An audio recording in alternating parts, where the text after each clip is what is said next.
Well, hello and welcome aboard. This is Lighten Up Cooking, where I take a traditional dish, lighten it up by decreasing sugar or carbohydrates or salt or fat without sacrificing great taste. Today I'm going to lighten up clam chowder. Now I'm going to bring you all closer in so you can see what I have here in my boiler rather. I have fried 3 strips of bacon. You can use 3 or 4, however many you want to use. 3 strips of bacon. I drained my bacon and then I chopped it, and this is what I have here. So you put that aside, and then you leave your drippings in your boiler, your bacon drippings. To that, I'm going to add 2 tablespoons of unsalted butter. Let that melt.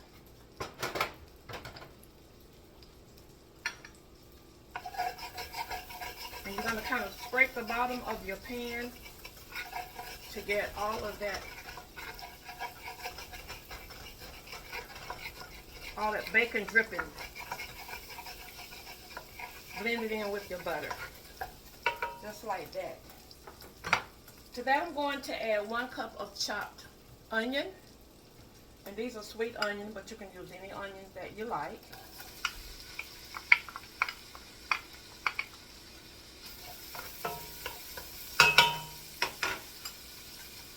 A half of a cup of chopped celery.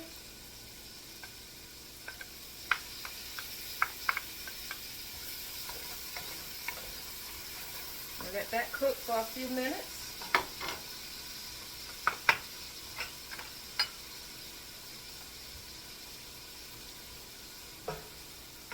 Till almost tender. Okay. And then to that I'm going to add, I have 3 cloves of chopped fresh garlic. So I'm going to add that to the pot. Okay, we're going to let this continue cooking.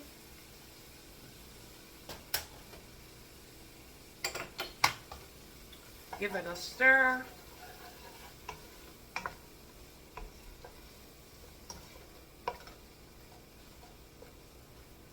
Okay. Now, the next thing I'm going to add is my potatoes. I have about 2½ cups of chopped yellow potatoes. These are the ones that I'm using, the little tiny baby Dutch yellow potatoes. And I chose these because your yellow potatoes are some of the lowest in carbs. I think the purple ones are even lower, but the yellow ones are lower than the red potatoes, and they are lower than your Idaho potatoes. So 2½ cups chopped into about 1/4 to 1 inch pieces. My original plan was to use radishes to replace the potatoes, especially the daikon radishes. I couldn't find those anywhere. I couldn't even find your regular radishes that you normally would find in the grocery store. So I think this is just not the season for radishes right now. But eventually I hope to make a clam chowder using radishes instead of the potatoes. But for now, the yellow potatoes will work fine because you are still decreasing carbs. You're not quite eliminating, but that's fine. So I'm going to add my potatoes to the boiler, or to my pan. You could also use a Dutch oven. I could have used my cast iron Dutch oven, but I prefer for this video to just use my big pan. Okay. To the potatoes and my vegetable mixture, I'm going to add 2 cups of broth. This is vegetable broth. You could use any broth that you choose. You could even use water. So 2 cups of broth.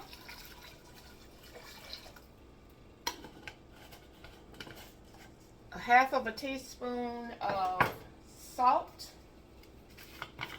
I'm using pink Himalayan, but you can use any salt that you choose. Half a teaspoon of black pepper. And this is coarsely ground black pepper that I ground myself. Put that in there. And a half of a teaspoon of dried thyme leaves.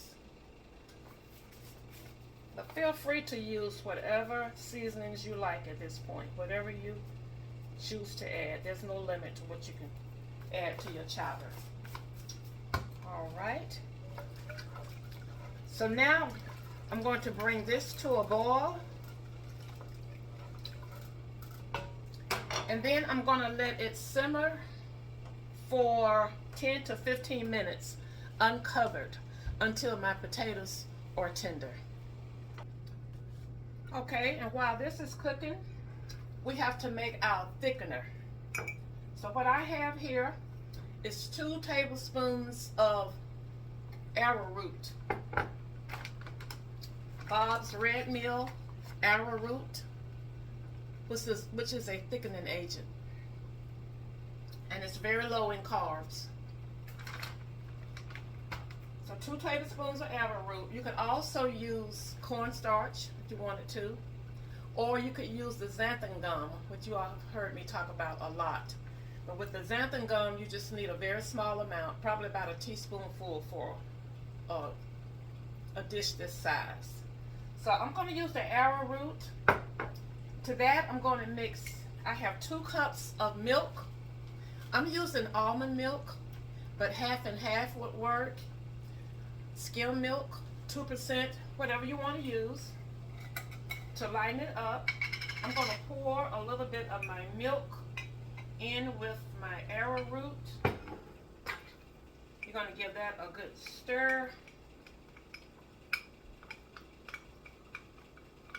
until all of the arrowroot is mixed in with the milk. You don't want any lumps, if at all possible.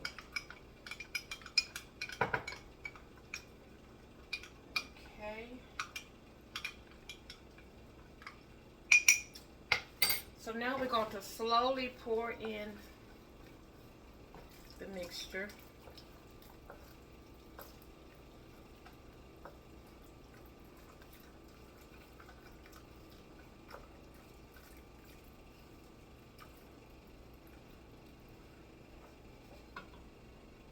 And then we're going to let this continue cooking until it's thickened. Wow, that thickened up pretty fast. It's already thickening. Y'all can see that.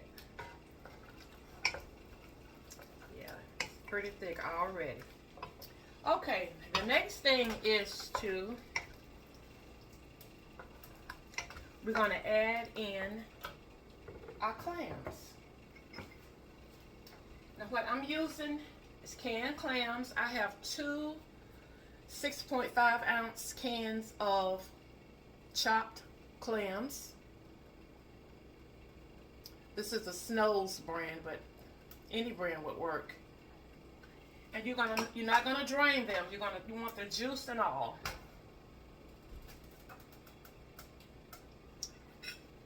So these are my 2 cans with the juice.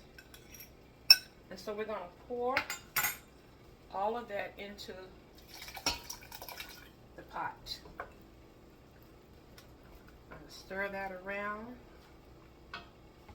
And now we're going to add the rest of the milk.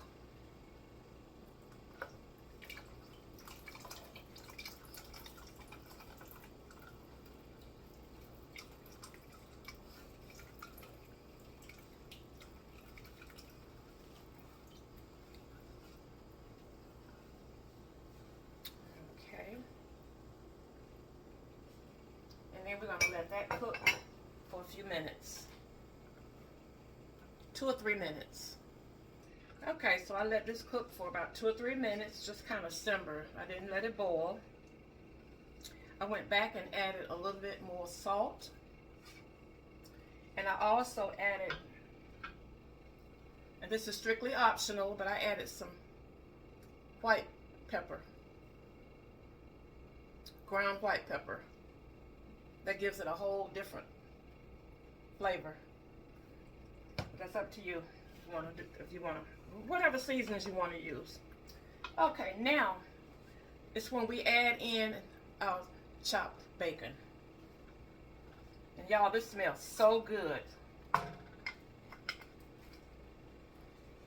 Add in your chopped bacon, give it a stir. And that's it. That's all there's to it.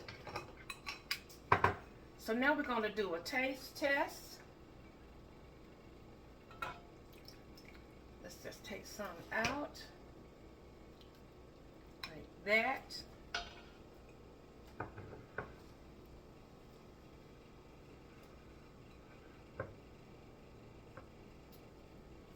Let me get a spoon.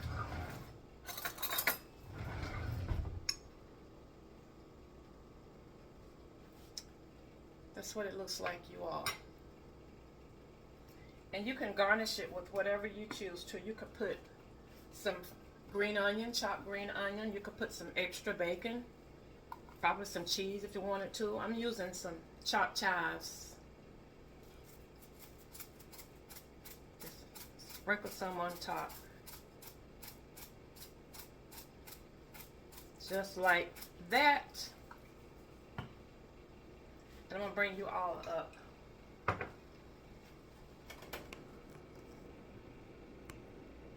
little higher. There you go. Look at that. Homemade clam chowder.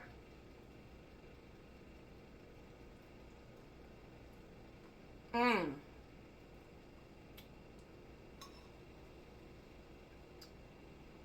Y'all, that bacon just takes it to a whole nother level. And you could also use turkey bacon. I use pork, but this is a uncured pork bacon that I get from Aldi and Walmart, and it has no nitrates in it, so I like it for that reason. But you could certainly use turkey bacon. This is so good, you all. And it's perfect for this time of year because the weather is so cold in a lot of places. Thank you all for watching. Consider liking and sharing this video. Leave me a comment. For all of my followers on Facebook and my subscribers on my YouTube channel, thank you so much for coming on board with me. And until next time, share a smile with someone. It will lighten up their spirit and yours too. Bye now.